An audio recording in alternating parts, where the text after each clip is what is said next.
ووجدك عائلا فغني.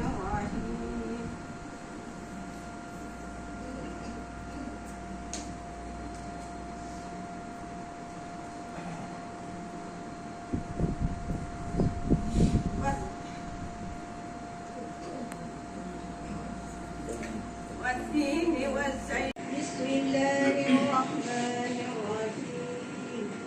إنا أنزلناه في ليلة القدر. إنا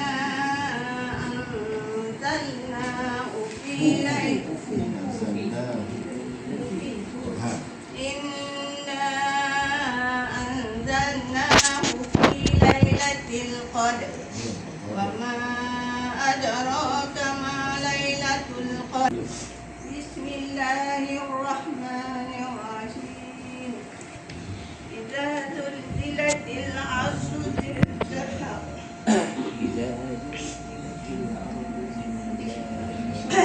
إذا زلزلت الأرض زلزالها وأخرجت الأرض أثقالها وقال الإنسان ما لها يومئذ تحدث أخبارها بأن ربك أوحى لها يومئذ يصدر الناس أشتاتا ليروا أعمالهم فمن يعمل مثقال ذرة خيرا يره ومن يعمل مثقال ذرة شرا يره.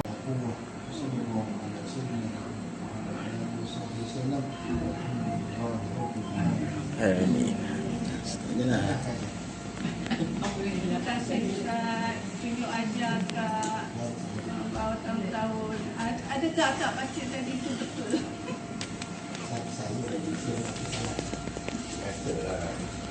Penyampaian sendiri. Saya nak ngajak sekejap. Serahkan segala perasaan kepada saudara sekalian. Saya akan bacakan dulu. Bismillahirrahmanirrahim. Alhamdulillahirabbil alamin. Wassalatu wassalamu ala asyrafil mursalin sayyidina Muhammad wa ala alihi wa sahbihi ajma'in. Amma ba'd. Qala Allah Ta'ala rattilil Qur'ana tartila. Wa qala Allah Ta'ala wa innaka latil Qur'ana kitabun hakim. وقال رسول الله صلى الله عليه وسلم خيركم من تعلم القرآن وعلم.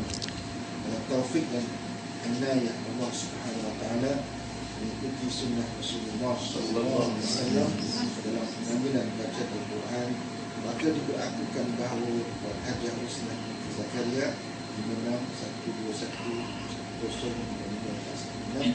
Alhamdulillah telah berjaya menamatkan bacaan Al-Quran Al-Karim di Hafs Al-Asim Farid Al-Syatibi berpandukan Mushaf Rasmi Al-Usbani secara talaqi dan musyafahah dari awal ayat surah Al-Fatihah hingga akhir ayat surah An-Nas serta layak dianugerahkan ijazah Al-Quran Al-Karim di Hafs Al-Asim mengikut syarat-syarat yang muktabar seperti yang diterima dan diijazahkan daripada guru-guru mulia saya dalam sanad-sanad baca mereka.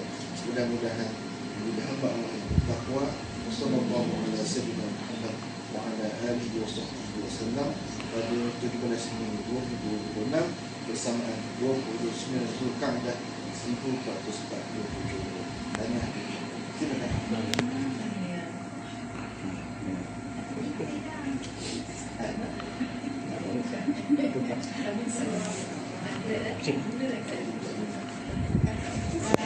Ada sedikit kama ada zani asyik keberang Yasbuk Fadil